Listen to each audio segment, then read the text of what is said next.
Aurélien Saint-Toul est dans ce studio. Rebonjour, député La France Insoumise, des Hauts-de-Seine.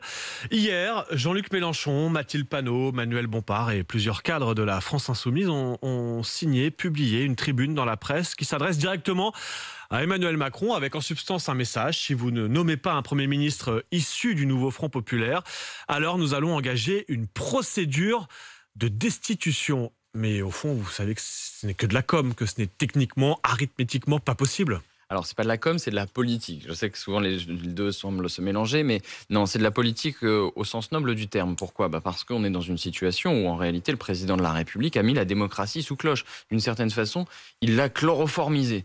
Et nous sommes des parlementaires conséquents, nous sommes des républicains conséquents, et nous considérons qu'il doit y avoir une limite. Donc c'est conséquent et responsable de brandir une menace qu'on ne pourra pas exécuter de toute façon. Mais écoutez, en 2016, par exemple, les républicains ont lancé une procédure de destitution contre François Hollande. Et de la même manière, c'était de la politique. Écoutez, chacun fait en fonction de ce qu'il croit devoir faire. Après...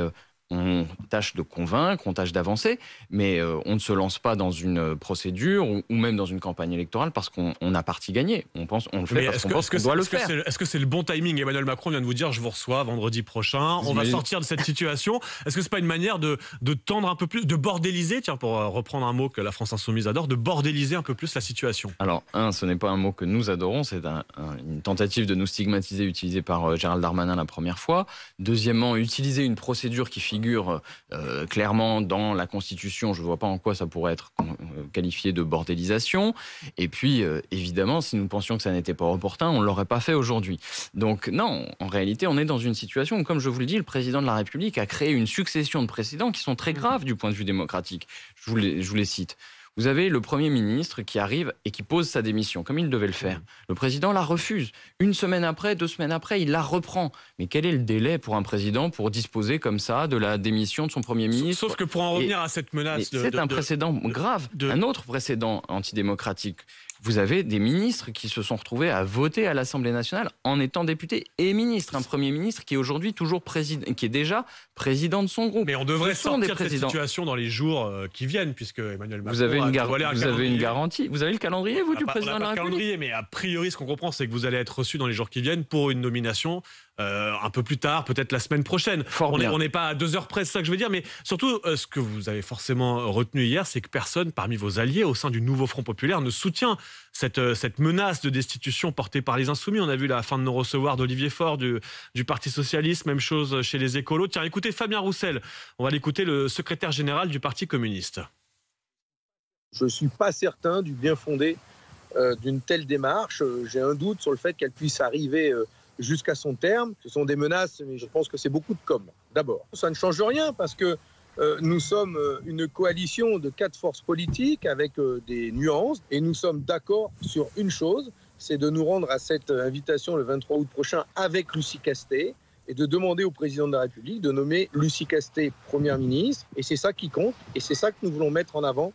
Alors, Aurélien Saint-Toul, en tant qu'insoumis, qu'est-ce que vous répondez à votre allié communiste Fabien Roussel qui vous dit bon, c'est que de la com', ça ne fait pas avancer les choses? Non, je ne pense pas que ce soit que de la com', mais je suis en réalité essentiellement d'accord avec ce qu'il a dit. Le principal désormais, c'est de s'assurer que Lucie Castet soit bien la première ministre à l'issue de la séquence.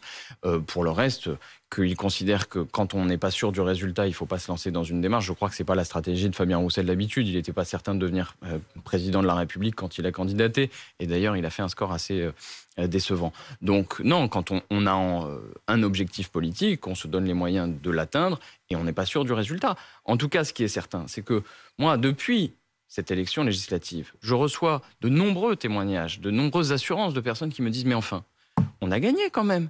Pourquoi le président ?» Il y a une chose qui est certaine à l'issue de ce vote, c'est que le macronisme est défait, effondré.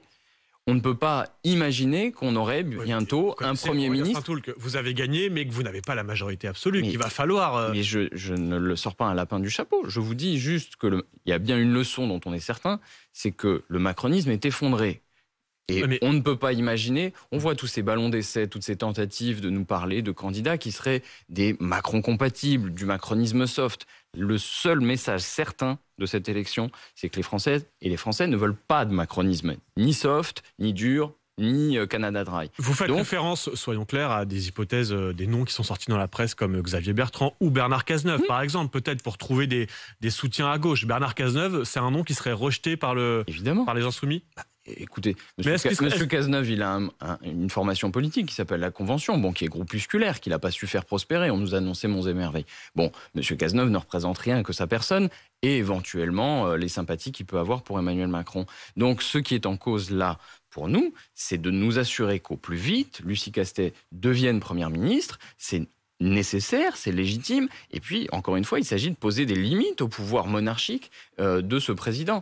Mais vous savez, vendredi prochain, vous irez tous ensemble. C'est une image importante. Tous les membres du nouveau Front Populaire arriveront ensemble à l'Élysée avec Lucie Castet, nous a-t-on dit. Est-ce que ça risque pas d'être un peu froid avec Emmanuel Macron, qui clairement a fait savoir qu'il ne comptait pas la nommer à Matignon?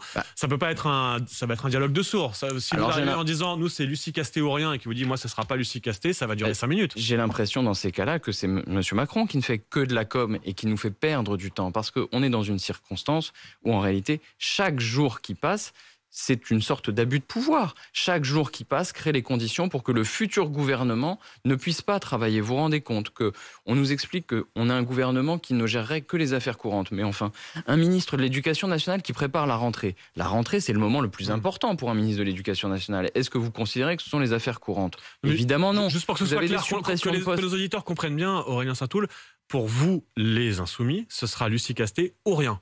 Ce sera Lucie Castet, quoi qu'il arrive. Est-ce que vous ne craignez pas que vos alliés d'aujourd'hui, du Parti Socialiste, peut-être les écolos, peut-être les communistes, trouvent une forme d'accord, ou en tout cas soutiennent un autre nom s'ils se mettent d'accord avec Emmanuel Macron? Est-ce qu'avec cette menace de destitution que vous avez brandie hier, et on voit bien que vos alliés ne vous soutiennent pas, est-ce que vous ne craignez pas en fait de faire le jeu d'Emmanuel Macron, de mettre un coup de canif dans l'alliance du nouveau Front Populaire? J'ai l'habitude de reprendre les journalistes quand ils me disent « est-ce que ne pas ?»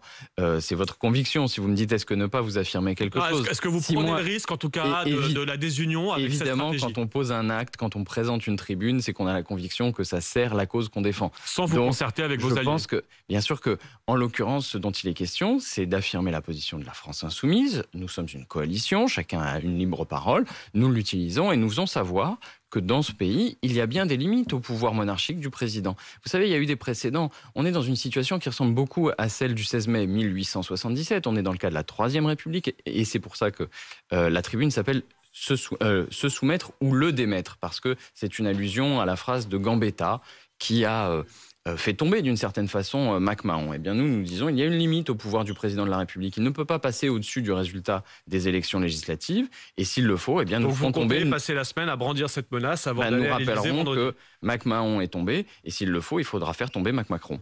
Même si ce ne sera pas le discours de vos alliés du nouveau Front Populaire en allant à l'Élysée, puisqu'on a bien compris qu'ils ne soutenaient pas cette menace. Chaque chose en son temps, vous voyez, le président de la République fait durer les choses et il est probable que dans la population, une forme d'agacement continue à se répandre, voire de colère. Merci Aurélien Saint-Toul d'être venu défendre les positions, la stratégie, j'ai envie de dire, de la France insoumise, qui sera reçue comme les autres membres du nouveau Front Populaire ce vendredi, et l'ensemble d'ailleurs des responsables politiques, des responsables des groupes parlementaires à l'Élysée pour... peut-être, je sais bien que le calendrier n'est pas encore officiel ou fixé, mais une nomination d'un nouveau Premier ministre, d'un nouveau gouvernement dans les jours qui suivent, la semaine prochaine. Merci Aurélien Saint-Toul, député de la France Insoumise des Hauts-de-Seine.